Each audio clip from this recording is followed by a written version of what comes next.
Il était une fois, dans un petit village niché entre les montagnes, vivait une jeune fille nommée Lina.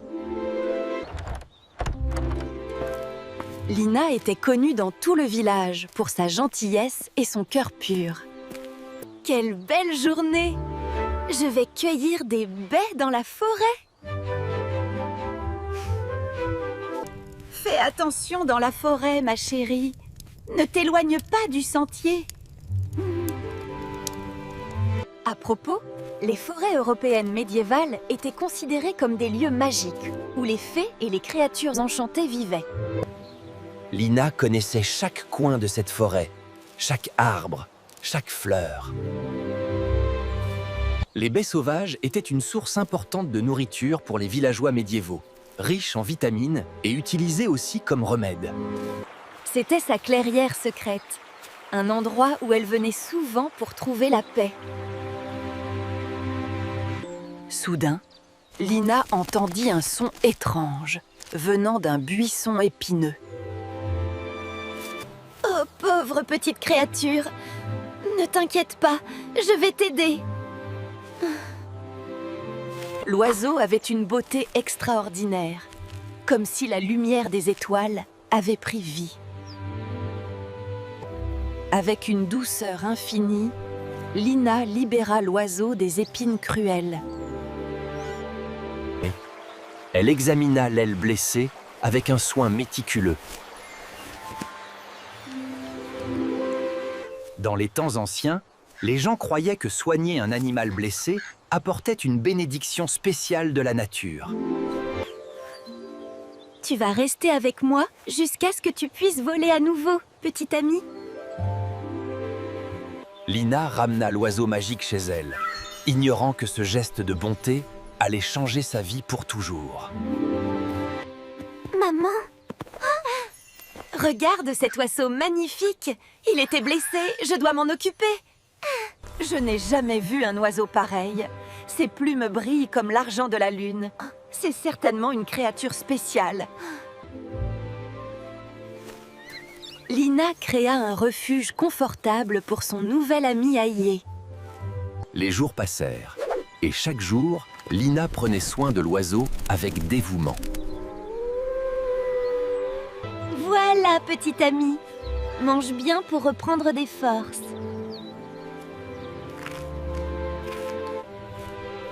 Grâce aux soins attentifs de Lina, l'oiseau commençait à guérir remarquablement vite.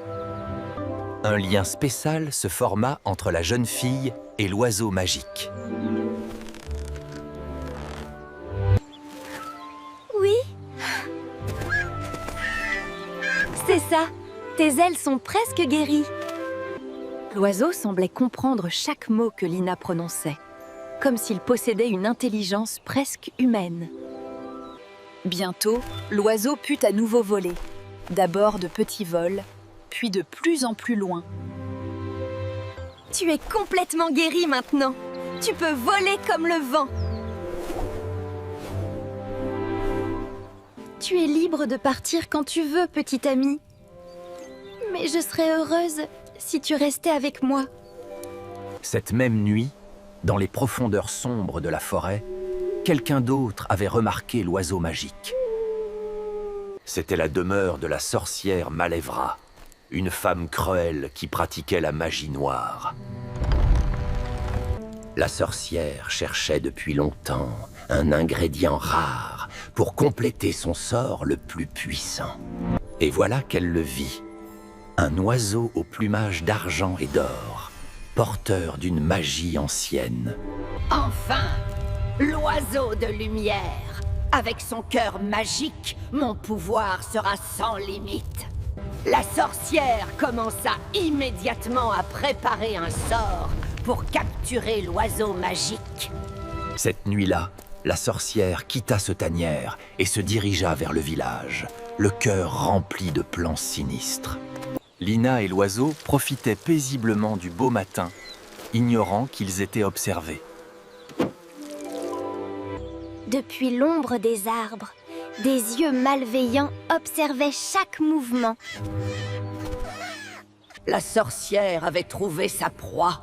Et elle ne laisserait rien l'arrêter. Elle retourna à sa cabane pour finaliser son plan maléfique. Le soir tomba sur le village paisible, apportant avec lui une brise fraîche et le chant des grillons. Bonne nuit, mon ami précieux. Fais de beaux rêves. L'oiseau magique s'endormit paisiblement, ne sachant pas que le danger approchait dans la nuit. Minuit approchait, et avec lui, la sorcière. Comme une ombre de la nuit elle-même, la sorcière glissait silencieusement vers sa destination. Elle traça un cercle d'enchantement autour de la maison, un sort de sommeil pour que personne ne puisse se réveiller. Le sort de sommeil envahit la maison comme un brouillard silencieux, plongeant tous les habitants dans un sommeil profond. La porte s'ouvrit sans résistance, comme si la maison elle-même était sous l'emprise de la sorcière. Ses yeux se fixèrent sur l'oiseau endormi, brillant doucement même dans le sommeil. La sorcière tendit sa main griffue vers l'oiseau sans défense. Mais au dernier moment, l'oiseau sentit la présence maléfique et se réveilla. L'oiseau s'envola dans un éclair de lumière argentée. Non! Reviens ici, stupide oiseau! Une bataille magique éclata dans la petite maison.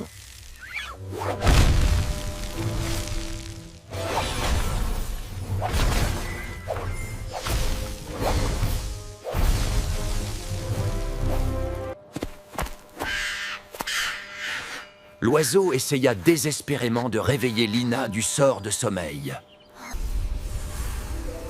La lumière pure de l'oiseau commença à dissiper le sort maléfique.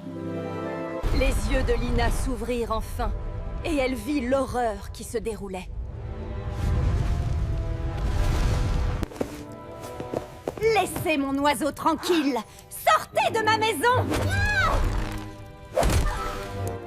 Foolish petite fille, tu ne peux pas m'arrêter. Cet oiseau m'appartient. La sorcière lança un sort vers Lina.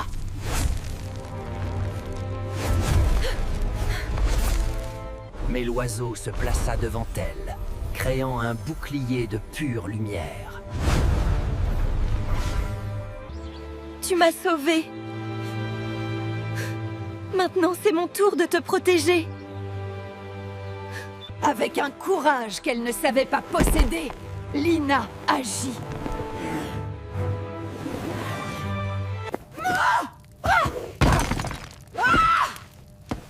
Maudite sois-tu, petite peste!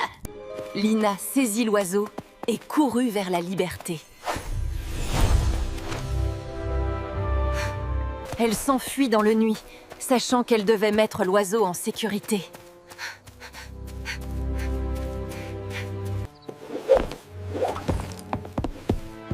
Tu ne peux pas m'échapper! Je vous trouverai tous les deux! Lina courut plus profondément dans la forêt, les branches griffant ses bras et son visage. Mais elle ne s'arrêta pas. Nous sommes en sécurité, pour l'instant. L'oiseau comprenait le sacrifice que Lina avait fait pour lui.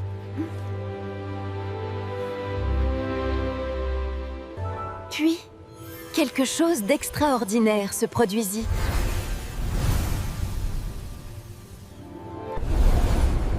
L'oiseau était enveloppé d'une lumière magique éblouissante, et sa forme commença à changer. À la place de l'oiseau se tenait un jeune homme d'une beauté noble. Qui Sibtou, qui êtes-vous? Où est mon oiseau? Ne craignez rien, gentille Lina. Je suis l'oiseau que vous avez sauvé. Mon vrai nom est Henri. prince du royaume voisin. Un prince? Mais comment? Pourquoi étiez-vous un oiseau? Il y a 1 an, cette même sorcière m'a maudit et transformé en oiseau parce que j'avais refusé de lui donner un artefact magique de mon royaume. La sorcière était venue au château, exigeant un cristal de pouvoir ancien gardé par la famille royale depuis des générations. Quand le prince refusa, folle de rage, elle le transforma en oiseau et le bannit loin de son royaume. La malédiction ne pouvait être brisée que par un acte de bonté pure et désintéressé. Vous m'avez sauvée, Lina, non pas pour une récompense, mais par pure compassion. Je n'avais pas besoin de savoir que vous étiez un prince. Vous étiez une créature en détresse. C'était suffisant. À propos, dans les contes médiévaux, la transformation d'un prince en animal était souvent une épreuve pour tester les vertus véritables de ceux qui le rencontraient. Mais leur répit fut de courte durée. La sorcière était sur leur piste. Nous devons partir. Elle ne s'arrêtera pas jusqu'à ce qu'elle nous trouve. Ensemble, ils s'enfoncèrent plus profondément dans la forêt enchantée. Attendez. Je connais cet endroit. Il y a une ancienne tour de guet pas loin. Nous pouvons y trouver refuge. La tour se dressait comme un gardien oublié de la forêt, témoin silencieux de siècles passés. Ils gravirent les marches anciennes avec précaution, chaque pierre pouvant céder sous leur poids. Au sommet, ils trouvèrent un refuge temporaire, poussiéreux mais sûr. Tenez, vous tremblez de froid. Ma cape vous tiédera chaud. Mère, elle doit être si inquiète. Et la sorcière, elle détruira le village en nous cherchant. Je ne laisserai pas cela arriver. Demain, nous irons à mon royaume. Mon père a des magiciens puissants qui peuvent affronter la sorcière. Le royaume du prince était à 3 jours de marche à travers la forêt enchantée et par-delà les montagnes. Cette nuit-là, Henri monta la garde pendant que Lina dormait, protégeant celle qui l'avait sauvée. L'aube se leva sur un nouveau jour, apportant espoir et détermination. Vous êtes resté éveillé toute la nuit? Merci de nous avoir protégés. C'était le moins que je pouvais faire. Maintenant, nous devons partir avant que la sorcière ne nous trouve ici. Ainsi commença leur voyage périlleux à travers la forêt enchantée vers le royaume du prince. Leur chemin les mena à travers les parties les plus anciennes et mystérieuses de la forêt, où peu d'humains osaient s'aventurer. Ils trouvèrent un ruisseau enchanté, dont l'eau pure redonnait force et courage aux voyageurs fatigués.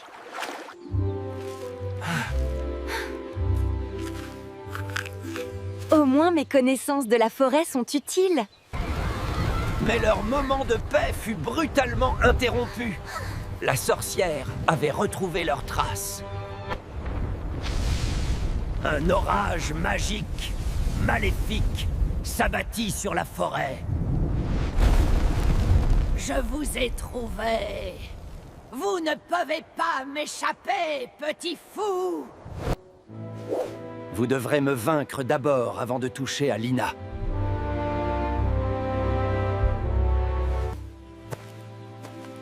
Non, nous l'affrontons ensemble.